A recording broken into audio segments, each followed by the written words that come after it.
নুরুল হুদার ভয় হয়েছে, এটা নুরুল হুদা আবুল তাবুল করেছে। কি কয়? ইউডিএফর জন্ম না হলে বলে বিজেপি না হিলেতেন। নুরুল হুদা ইমান দুর্বল আপনি কিও? ইউডিএফর জন্ম না হলে বিজেপি না হে? মেঘালয়ত ইউডিএফর জন্ম হয়েছে নাকি?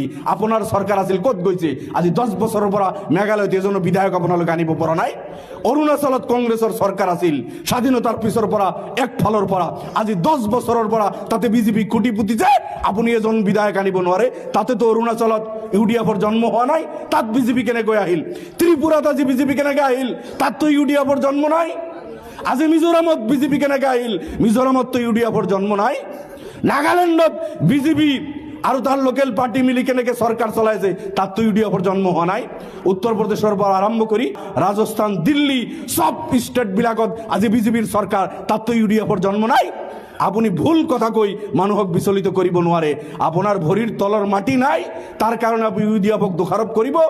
এই দল আছে কারণেই বঞ্চিত লাঞ্ছিত মানুহর কণ্ঠ হয়।